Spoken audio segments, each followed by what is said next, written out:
नमस्कार दोस्तों, स्वागत है आप सबका डेली निफ्टी एनालिसिस पर। मेरा नाम है चिराग और पिछले वीडियो में हमने निफ्टी के 3 मिनट चार्ट में समझा था यहाँ से जो बाउंस है वहाँ से ये ए और वन, और इस पूरे बाउंस को हम एक इरेगुलर करेक्शन की तरह देख रहे थे और फिर यहाँ से प्रेजेंट लेवल से या फिर इस रेंज में से बाउंस हम एक्सपेक्ट कर रहे थे। राइट, यहाँ पे 4 कंप्लीट होने के बाद ये 5th शुरू हो चुका है ऐसा हम मान रहे थे और ये हमारे लिए सपोर्ट रेंज थी। ये जो है वो downside break even point था। राइट, 70% के नीचे अगर जाता है तो फिर ये नेगेटिव बन जाएगा। राइट, अब ओपनिंग के साथ ही हमें एक शार्प डिक्लाइन देखने को मिला। टेलीग्राम चैनल अपडेट की अगर हम बात करें तो यहाँ पे ओपनिंग के पहले ही हमने ये मेंशन किया था, वीडियो वाला जो था व्यू, राइट, कि इस रेंज में ये सपोर्ट ले सकता है, इसके नीचे जाता है तो ये नेगेटिव है। उसमें कोई चेंजेस नहीं था। उसके बाद सिर्फ मैंने एक ही अपडेट दिया था 1236 को, राइट, जहाँ पे हमने डिस्कस किया था कि 38% जो है वो ब्रेक कर चुका है। ये वाला 38% उसके नीचे सस्टेन भी कर रहा था, right, which is negative sign, but overall still not negative, so selling is not advisable. Right, तो यहाँ पे आज अगर हम बोले तो हमने एक ही अपडेट दिया था, उसके अलावा और कोई अपडेट नहीं दिया था। अब ध्यान से समझते हैं मार्केट में क्या हुआ। यहाँ पे अगर हम देखें तो पहला कैंडल जो है, ओपनिंग का पहला कैंडल ही नेगेटिव बना। अब 70% से ही इसने सपोर्ट लिया, वहां से एक वीक बनाया। राइट, अगर इसको ऊपर जाना होता, अगर हम मानते कि यहाँ पे ये सपोर्ट ले लिया है, तो आप पॉइंट नोटिस कीजिए, पहला पॉइंट कि ये वीक जो है ये इससे भी बड़ा होता, यहाँ तक हो सकता है या फिर यहाँ तक क्लोजिंग के पास भी ये हाई तक भी आ जाता। राइट, ये 15 मिनट वाला कैंडल, लेकिन ये वीक छोटा था। दूसरा पॉइंट, अगर ये वीक भी होता लेकिन दूसरा 15 मिनट का कैंडल यहाँ पे एक ग्रीन कैंडल बनाता, भले ही छोटा है लेकिन ग्रीन कैंडल अगर होता तो भी एक पॉजिटिव साइन हो सकता था। लेकिन दूसरा 15 मिनट का कैंडल जो है वो बहुत ही ज़्यादा नेगेटिव रहा। राइट, मतलब कि ये जो रेंज थी, सपोर्ट रेंज हम अगले दिन मान रहे थे, उसको ये किसी भी तरीके से रिस्पेक्ट नहीं कर रहा था। अब वापस आ जाते हैं हम निफ्टी के 2 आवर चार्ट पे। इस चार्ट को ध्यान से समझना, यहाँ से जो बाउंस है वहाँ पे 1 2 3 और ये इरेगुलर करेक्शन यहाँ पे हम 4 कंसिडर कर रहे हैं और यहाँ से 5th का प्रोजेक्शन हमने ऑलरेडी निकाला हुआ है 38 to 61%। इस रेंज में ये अभी तक नहीं आया है, मतलब कि 5 का जो मिनिमम प्रोजेक्शन है 38% वो अभी भी पेंडिंग है, मतलब यहाँ से अभी भी बाउंस हो सकता है। इसलिए हम आज ये 70% वाला लेवल ब्रेक करने के बाद भी सेलिंग में इंटरेस्टेड नहीं थे, क्योंकि ओवरऑल 5th का प्रोजेक्शन अभी भी बाकी है, तो कभी भी बाउंस हमें देखने को मिल सकता है। राइट, तो सेलिंग में हमें अभी उतना फोकस नहीं करना चाहिए। तो अभी क्या कर सकते हैं, अभी के लिए ये ओवरऑल जो बाउंस है यहाँ पे 2 और 4 पे, उसका रिट्रेसमेंट हमने ये शिफ्ट किया है। ये overall downside break even point है, लेकिन उसकी हमें कोई ज़रूरत नहीं पड़ेगी ट्रेडिंग में, क्योंकि ये अभी भी दूर है। इमीडिएट मूव के लिए यहाँ से जो वेव 5 का बाउंस है उसको समझने की कोशिश करते हैं। यहाँ पे ध्यान से समझना क्या क्या हो सकता है वो सब हम डिस्कस करते हैं। यहाँ से जो बाउंस है वेव 5, मतलब कि वेव 5 इम्पल्स हो सकता है और वेव 5 जो है वो एंडिंग डायगोनल भी हो सकता है। राइट, ये 2 पॉसिबिलिटी है वेव 5 की। राइट, वेव 5 एंडिंग डायगोनल भी हो सकता है, तो ये 5 बार ABC उस तरीके का बाउंस भी हमें देखने को मिल सकता है वेव 5 के अंदर। तो पहला केस इम्पल्सिव वाला अगर कंसिडर करें तो उस केस में ये 1 2 ये 3 और ये 4 हो सकता है, ये अभी भी ओवरलैप नहीं किया है और यहाँ से 5th का बाउंस हमें देखने को मिल सकता है। ये जो है 100 to 123% की रेंज में ही अगर ये 3 है तो ये प्रोजेक्ट हुआ है, इसलिए वेव 5 जो है वो 61% तक जा सकता है। राइट, ये हो गया एक इम्पल्सिव सिनारियो। राइट, दूसरा सिनारियो एंडिंग डायगोनल, तो उस केस में ये क्लियरली ABC बन जाएगा और हो सकता है कि सेकंड ABC जो है इसको ओवरलैप करने आए। राइट, तो वो यहाँ पे फर्स्ट ABC, यहाँ पे सेकंड, फिर यहाँ पे थर्ड, फिर फोर्थ और फिर 5th, इस तरीके से ये आने वाले टाइम में और भी ज़्यादा वॉलेटाइल, इस तरीके से भी ये वेव 5 कंप्लीट हो सकता है। राइट, लेकिन वो कॉम्प्लेक्स सिनारियो हमें पहले से ध्यान में नहीं रखना है, पहले तो हमें सिंपल ही देखना है। तो सिंपल के लिए ये जो बाउंस है वेव 5 का बाउंस जिसे हम बोल रहे हैं, उसको अगर हम स्मॉलर टाइम फ्रेम में देखें तो यहाँ पे ये A और 1 B और 2, यहाँ पे हमने इसलिए A और 1 और B और 2 अभी भी रखा है क्योंकि ये इसको ओवरलैप नहीं किया है। अगर ओवरलैप कर देता तो हम इसको काउंटिंग क्या देते, ए बी और सी, क्योंकि कंफर्म ये हो चुका है कि ओवरलैप है तो ये बाउंस ए बी सी बन गया।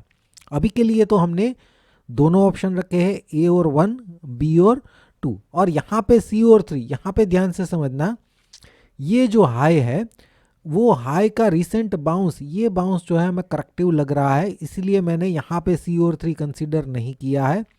और जो हम रिट्रेसमेंट निकालते हैं सी और 3 का, वो भी यहाँ से लेके यहाँ तक का मैंने नहीं निकाला, वो यहाँ से लेके यहाँ तक का निकाला। क्यों ऐसा किया, क्योंकि ये बाउंस जो है वो करेक्टिव बाउंस वेव बी का लग रहा है, मतलब कि सी और 3 यहाँ पे कंप्लीट हुआ है तो ये हो गया ए, फिर ये करेक्शन यहाँ पे हो गया बी और ये हो गया सी, राइट। तो ये बी का हाई जो है उसके लिए हम यहाँ पे सी और 3 का रिट्रेसमेंट यहाँ से नहीं निकालते, सी और 3 जहाँ पे कंप्लीट हुआ है उसका रिट्रेसमेंट निकालते हैं, राइट। इसीलिए मैंने रिट्रेसमेंट यहाँ से नहीं यहाँ से निकाला था। अभी ये इरेगुलर करेक्शन लग रहा है, इसका मतलब ये कि फिर से एक बार इसके ऊपर बाउंस हो सकता है, राइट। अभी हमें देखना सिर्फ ये है कि बाउंस प्रेजेंट लेवल से हो जाएगा या फिर इसको ओवरलैप करने के बाद होगा, राइट। तो उसके हिसाब से फिर काउंटिंग जो है हम देखेंगे, लेकिन बाउंस तो हो सकता है प्रेजेंट लेवल से या फिर इसको ओवरलैप करने के बाद भी, राइट। यहाँ पे ओवरलैप करने के बाद भी एक दूसरा सिनेरियो आता है, वो भी हम देखेंगे, लेकिन पहले इमीडिएट मूव कंसीडर कर लेते हैं। ये अगर ए, ये बी और अगर ये सी है तो फिर सी का रिट्रेसमेंट हमने निकाला है 23 to 38%। 38% जो है वो अपसाइड ब्रेक इवन पॉइंट है 21,628 के ऊपर। अगर ये शार्प बाउंस देता है फिर उसके बाद ये कंसोलिडेट करके कंटिन्यू करता है तो हम मान सकते हैं कि ये करेक्टिव डिक्लाइन है और यहाँ से ये कंटिन्यू कर सकता है। अब ध्यान से समझना, जैसे हमने अभी वीडियो के स्टार्टिंग में समझा कि पहला कैंडल जो है वो अच्छा ग्रीन होता और उसके बाद साइडवेज एक 15 मिनट कैंडल होता, राइट। वो क्यों बनता है मैं यहाँ पे आपको समझाता हूँ। मान लीजिए कि कल यहाँ से एक शार्प बाउंस हमें देखने को मिला, इसके ऊपर गया, ये 15 मिनट का कैंडल क्लोज भी अच्छा हुआ, राइट, ये ग्रीन कैंडल है। अब उसके बाद यहाँ पे करेक्टिव मूव होना चाहिए, तो करेक्टिव मूव ये ए बी सी बनाता है और उसके बाद बाउंस करता है। तो इस मूव में 15 मिनट निकलते हैं और ये कैंडल जो है इसके आसपास छोटा सा ग्रीन कलर का बनता है या छोटा रेड बनता है। उसके बाद ये अगर कंटिन्यू करता है तो इसका मतलब क्या हुआ कि इसने ये 1 बनाया और फिर 2 बनाया और ये कंटिन्यू कर रहा है, राइट। 15 मिनट कैंडल में ये दिखेगा इस तरीके से, ये अच्छा ग्रीन कैंडल, फिर उसके बाद में एक छोटा कैंडल और उसके बाद फिर से ये कंटिन्यूएशन, राइट। तो ये यहाँ पे एक्चुअल में जो है वेव 2 का करेक्शन बना होगा स्मॉलर टाइम फ्रेम में, अगर आप 1 मिनट चार्ट में या 3 मिनट चार्ट में देखते हैं तो, राइट। तो इस लॉजिक से मैंने वो 15 मिनट वाला जो है आपको समझाया था। अभी ये अपसाइड ब्रेक इवन पॉइंट है, किस तरीके से ब्रेक करता है तो हम कंसिडर करेंगे, वो भी हमने समझ लिया। अभी अगर ये ओवरलैप करता है तो दूसरा सिनारियो, एक तो मैंने बोला कि एंडिंग डायगोनल जिसमें ये फर्स्ट एबीसी हो जाएगा, फिर सेकंड, फिर थर्ड, फिर फोर्थ और फिर फिफ्थ, राइट, इस तरीके का एंडिंग डायगोनल। दूसरी पॉसिबिलिटी क्या है, अगर ये ओवरलैप करता है तो ये भी हो सकता है कि ये जो है शार्प डिक्लाइन, जिसको हम ये इरेगुलर करेक्शन 3 और 4 मान रहे हैं और यहाँ से 5th स्टार्ट हो चुका है, ऐसा ना हो, बल्कि ये 3 है और 4 के अंदर ये शार्प इम्पल्स जो है वो ए है, ये इरेगुलर बी है और यहाँ पे वेव सी का जो है प्रोजेक्शन इसका 100 to 123% निकालेंगे और वहाँ पे ये 4 कंप्लीट करके 5th एक्चुअल में अभी वहाँ से स्टार्ट हो सकता है, ऐसा भी हो सकता है। कोई भी सिनारियो हो, लेकिन हमें यहाँ से जो भी बाउंस होगा या यहाँ से बाउंस होगा उससे हमें क्लैरिटी मिल जाएगी। लेकिन हमें इतना पता है कि ओवरऑल तो ये पॉजिटिव ही है, अभी भी 5th का प्रोजेक्शन अचीव नहीं हुआ है, या तो 5th ऑलरेडी शुरू हो चुका है, सिंपल इम्पल्स है तो 1 2 3 4 और 5th करके कंप्लीट होगा। अगर ओवरलैप कर देता है तो एंडिंग डायगोनल की पॉसिबिलिटी भी बन सकती है और ये इरेगुलर 4 बनने के बाद एक्चुअल 5th यहाँ से स्टार्ट हो सकता है, तब ये प्रोजेक्शन जो है फिर से हम निकालेंगे। लेकिन सभी सिनारियों में अभी निफ्टी जो है पॉजिटिव ही लग रहा है, राइट। तो वीडियो में जो भी डिस्कस किया है, अगर आपको अच्छा लगा है तो वीडियो को लाइक और शेयर ज़रूर कीजिए और अगर इंटरेस्टेड है इस डीप सब्जेक्ट को समझने के लिए तो डिस्क्रिप्शन में जाइए वीडियो के, वहाँ पे आपको लिंक मिल जाएगा वीडियो कोर्स का और उसके साथ आपको टेलीग्राम चैनल का एक्सेस भी मिल रहा है 999 पर मंथ, दोनों कंबाइन, राइट। इससे सस्ता और अच्छा कहीं भी नहीं है फ्रेंड्स। एक्चुअल में ये कोर्स लेने के बाद भी आपको इलियट वेव एनालिसिस जो है वो पक्का आ जाएगा, इसकी कोई गारंटी नहीं है। इसके लिए आपको इस तरीके के वीडियोस जो है पूरे देखने होंगे, समझना होगा कि मैं किस तरीके से सोचता हूँ, किस तरीके से जो भी आपने इस कोर्स में देखा है उसको अप्लाई कैसे करता हूँ, वो अगर समझते हैं तो इसका कोई मतलब है, राइट। सिर्फ ये देखने लेने से, ये 3 घंटे 17 मिनट के वीडियोस है, इसको देख लेने से आप इलियट वेव एनालिसिस अपने आप कर पाएंगे ऐसा नहीं है।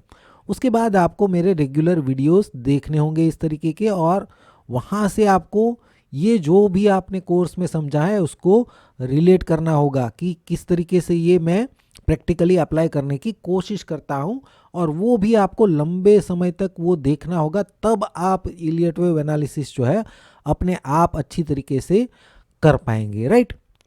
वीडियो देखने के लिए आपका बहुत बहुत शुक्रिया, धन्यवाद।